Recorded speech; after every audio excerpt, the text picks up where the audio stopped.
Emma found an old diary in the hall of the Airbnb the next day. She opened it, and her breath stopped as soon as she read the first page. "If you are reading this diary, run away from here." She flipped through the next pages nervously. "I found this place cheap, but now I can't leave here. Every night someone comes into my room. I lock the door, but he still comes in. This Airbnb is not made for living humans." Emma's hands started shaking. She read the very last page. "I wrote help on the door, but no one will hear. I can still hear someone walking on the stairs. The door is opening." The diary ended there. There were bloodstains on the pages. That night, Emma put a chair in front of the door so that no one could come in. She lay in bed, but her eyes were far from sleep. Then the whispers started. "You shouldn't be here. Now you're going to be one of them." Emma's body went numb. The voices echoed inside her ears. She opened her eyes in panic. A shadow was moving in the corner of the room. She was about to scream when the door opened by itself. Emma tried to take her phone out of her bag, but her phone was off. She ran to the door, but the old Airbnb host was standing at the door. But she didn't look the same as she did the first time. Her eyes were black, her skin was peeling off, and her mouth had grown several times larger. "Didn't I tell you? You might be the last."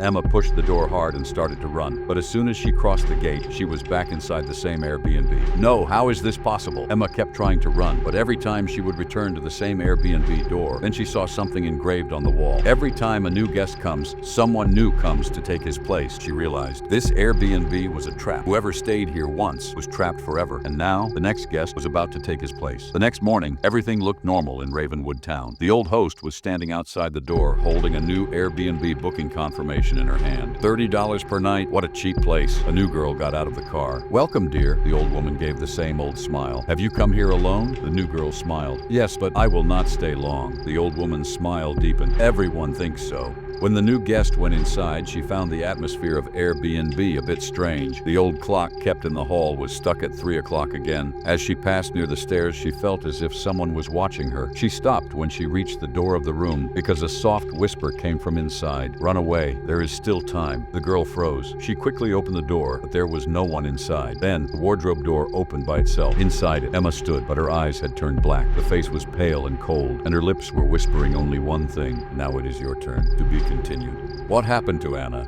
And how will she be able to return to her home? Stay tuned to see more in the next part. If you like this story, please like the video and subscribe to your channel Ghost of USA. And what will happen next with Anna? Do tell in the comments.